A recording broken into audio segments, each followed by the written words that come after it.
The first time I learned how easy it is to get lost without leaving the ridge, it was a hunter in late season in a mountain that looked honest from the road. Black Alder County had a way of turning days into paperwork, even in the early 1990s. You could be out for 12 hours and still end up explaining your choices to a fax machine. The sheriff's office called it accountability. The volunteers called it the part you did so they'd keep answering the phone next time. My name was Oates. That's what everyone used. I'd been on the team long enough that my knees had opinions about the weather, and long enough that people assumed I'd have the right answer because I'd heard the question before. I liked routine. I liked checklists. I liked the feeling of doing things the same way twice and getting the same result. Made the rest of life manageable. On weekdays, I worked maintenance at the county shop. I fixed light bars, changed oil, patched leaky radiators. I could spend an entire morning turning a busted siren into a working siren and feel like I'd done something measurable. Dana was on our roster that year. She was younger than most of us, quiet in the way quiet can mean you're paying attention. She didn't talk much in the truck. She carried a notebook that was always a little damp at the corners, like she dropped it in snow once and never got it completely dry again. She listened hard enough that you'd catch yourself saying a thing cleaner, more defensively. The call came in mid-afternoon, which is when most lost hunters become official. Before that, someone is running late or taking the long way or getting one more look. After that, wives start making calls. Fathers start checking the driveway. Someone stands in a kitchen and decides to involve strangers. Dispatch said, lost hunter, possible overdue, vehicle at South Spur pullout. Tag reads out of county. Reese was our acting lead that day. He'd taken the role because nobody else wanted to argue with the sheriff's lieutenant over the radio. Ruiz had the calm voice that makes people think he's in control, even when he's doing the same mental math as everyone else. He said copy and wrote down the plate and the name and the last known point, like writing it made it more solid. We met at the county shed. The sun was already low enough to flatten the ridge lines into layers. There was frost in the shade and mud in the sun. The kind of day where you start in a jacket and end in rolled sleeves because you're working too hard to feel cold. We staged the usual: packs, radios, map case, extra flagging, headlamps. No dogs, no air. Too late for that and too cheap for that. Ruiz ran the briefing at the tailgate with the topo open. The map showed a long spine trending northeast with little ribs feeding into timbered bowls. The terrain looked straightforward on paper, which is the first way it lies to you. He's on foot with a rifle, Ruiz said. Probably followed some game uphill, lost his line back down. He's got daylight, but it's going fast. Let's find sign, track, and we'll pull him out. Someone asked about the weather. Ruiz looked at the sky and said, clear. We drove to the pullout. His truck was there, older model, with a cooler in the bed and a dirty orange vest on the seat. The passenger door was unlocked. There was a coffee cup in the holder with a little ring of ice. Everything about it said he'd expected to come back before it got cold. Dana walked a slow circle around the truck like she was reading it. She didn't touch anything. It was one of her habits. She looked, she wrote, she didn't move objects unless told. Ruiz spoke into the radio. Command, this is Ruiz at South Spur. Vehicle located, initiating hasty team-up on the main ridge, over. Command came back with a bored voice. Copy, keep us updated. We started at the old logging cut. The ground held prints well. The first few 100 yards were nothing but the impressions of our own boots. But then, in a patch of damp duff where the sun hadn't reached, we saw it. A boot sole with a broken lug pattern, a heel sink deeper than the toe, a hunter's gait, familiar weight shift, someone favoring one side. Sign, I said. Reese crouched. Dana crouched beside him. She didn't point.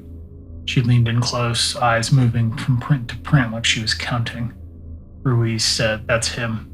We followed, up through thick, mixed timber, sloped steady enough that you could talk and walk without breathing hard. We kept the spacing loose, 4 of us in a line, me and Ruiz and Dana, and a volunteer named Hatcher who had a tendency to walk too fast when he got nervous. We didn't say he got nervous. We said he was motivated. As we climbed, the prints stayed consistent. Same sole, same depth pattern, same slight drag on the outside edge. We found where he'd stopped to kneel. The ground was scuffed. A twig was snapped clean. There was a little crescent mark where a rifle butt had rested. Reasonable, Ruiz said, meaning it fit the story that he wanted. We hit a rockier section and lost the prints for a bit, and then we picked them up again where the hunter had stepped back onto dirt. The ridge narrowed, the trees thinned, the wind got teeth. The light went colder without changing brightness. That's the thing that happens late in the day. The color drains first, like someone easing a knob down. We reached what looked like a crest. It opened into a long, flat spine. On the map, it was a line. On the ground, it was a space. A place where your sense of uphill and downhill starts relying on small cues. The way snow sits on a log, the way water runs, the way your calves tighten. We found more prints. Dana stopped and stood over them longer than she had before. "What is it?" Ruiz said. Dana looked up at the trees and then down at the ground. "The depth changed," she said. I stepped closer. The heel sinks were shallower. The toe presses were heavier. That usually means downhill, or it means fatigue, or it means the ground changed underfoot. "He's still moving," Ruiz said. Dana didn't argue. She moved a few steps around and found the next print, then the next. They curved gently, tracking along the crest.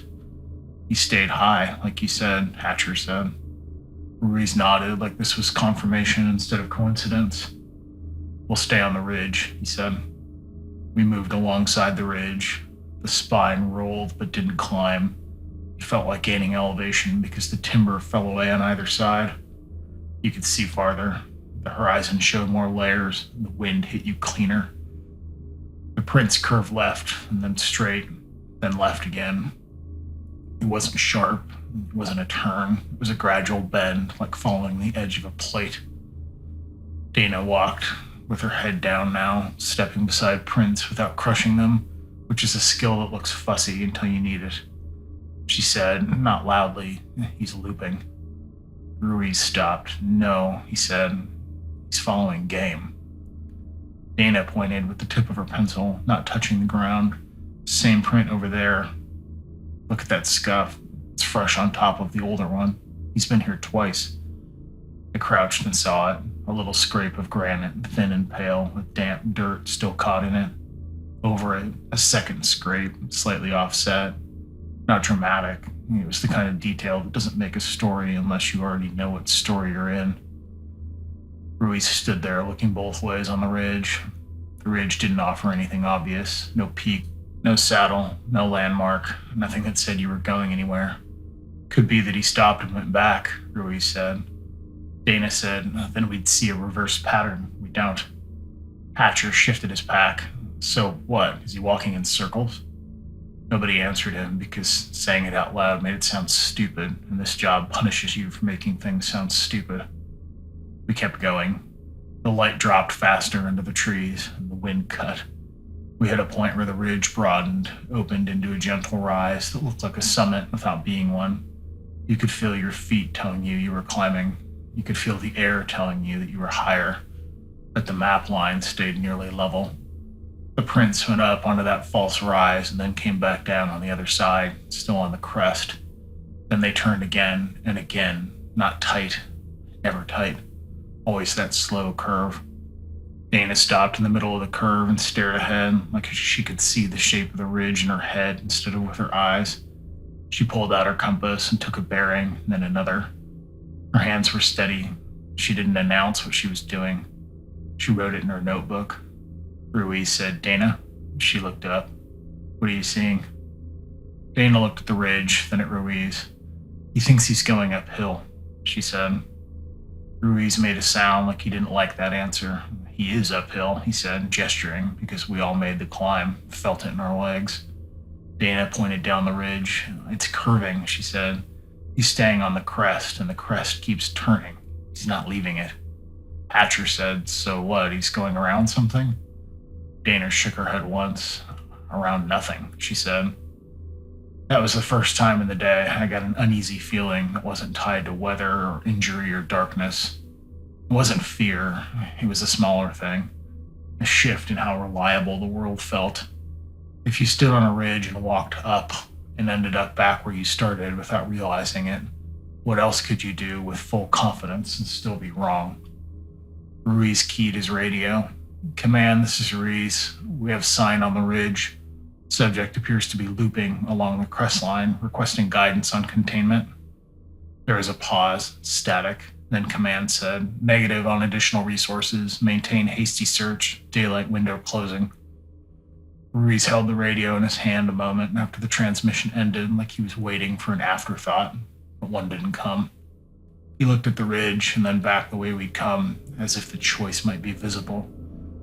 This is what we'll do, Ruiz said. We'll split.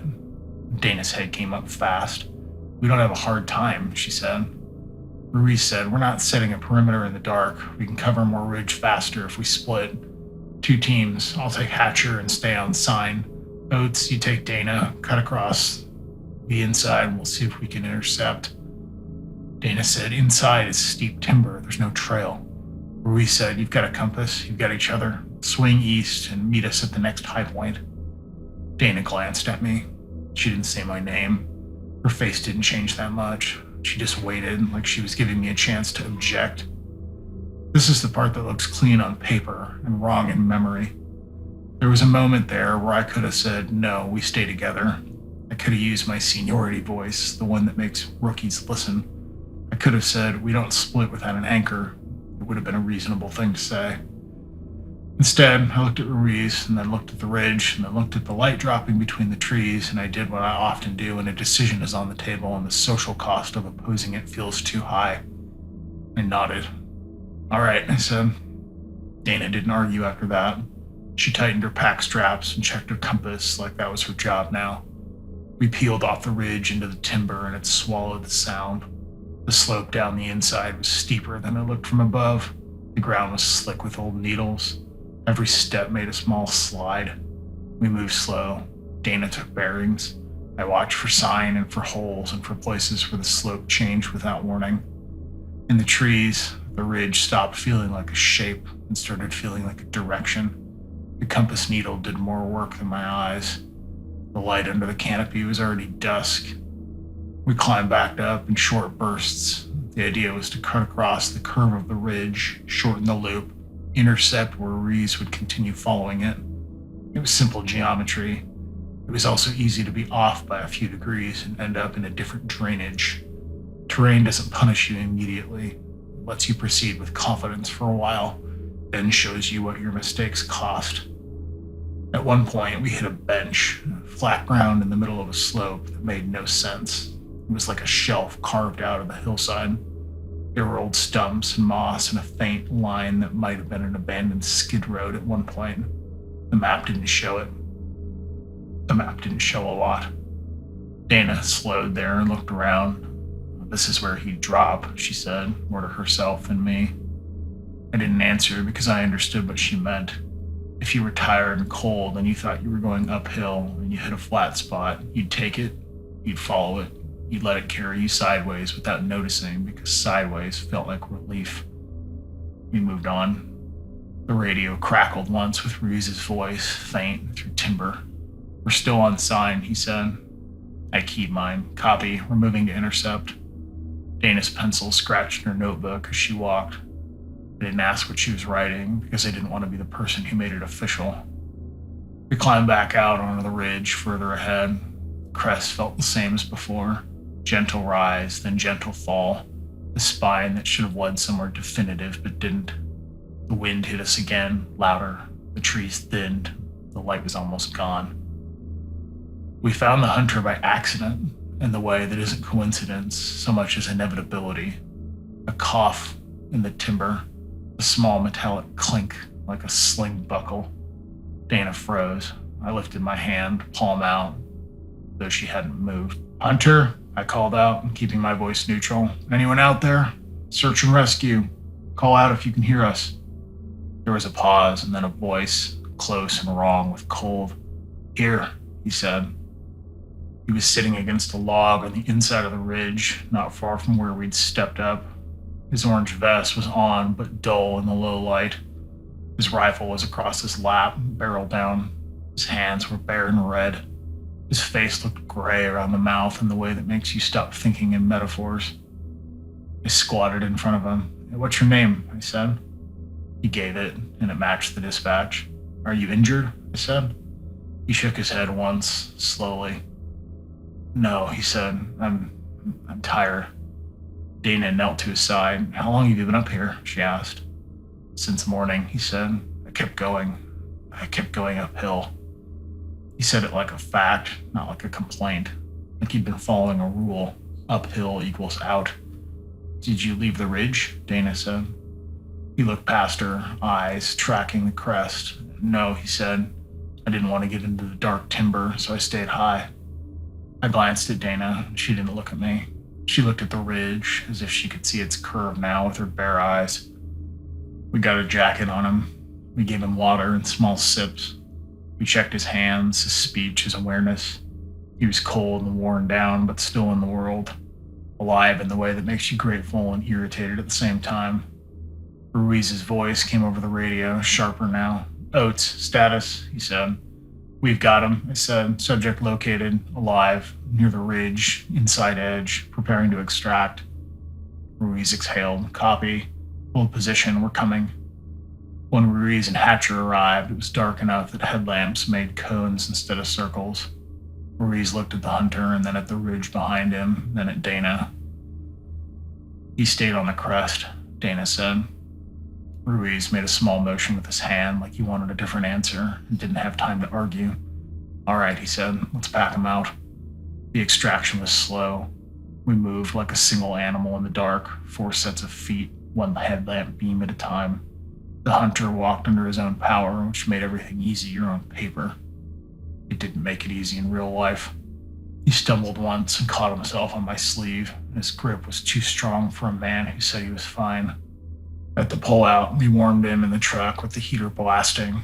Ruiz did the radio closeout. Command said copy, like the day had been a normal day. Back at the shed, we did what we always did. We checked gear, we hung damp straps, logged times, wrote what we could defend.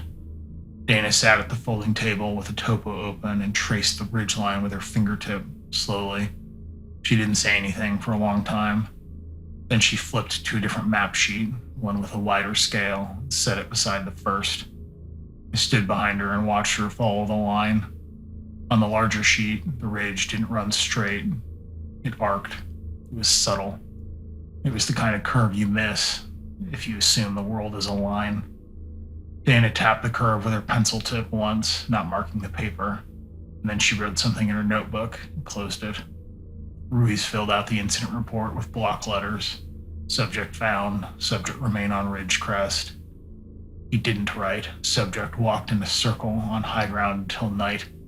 He didn't write, we split teams without containment. He didn't write, we followed sign that was telling us we were not progressing and called it progress anyway. I had the pen in my hand for the after-action notes. There was a line on the form for deviations and lessons learned. I stared at it longer than I needed to. I could have written something about ridge curvature and false summits. I could have written something about not splitting without a hard line. I could have written something that would have been true and reasonable and maybe annoying, but on record. Instead, I wrote, subject located at 1842 hours, extraction complete 2040 hours, team performance satisfactory. I signed my name in the box. I tore the carbon copy clean and put it in the file tray where it would get stapled and forgotten. When I went to leave, Dana was still at the table. She had the map folded but not put away. Ruiz had already turned off the overhead lights, and the room was lit only by a small lamp over by the forms. "Good catch today," I said, because I needed to say something that wasn't about what I hadn't done. Dana looked up. She nodded once. She didn't smile. "See you on the next one," she said. I locked the shed door behind me, checked the hasp like I always did, and slid the bolt until it clicked into place, then walked to my truck and drove home on the county road with the ridgeline black against the sky, curved in a way I couldn't stop seeing once I'd seen it.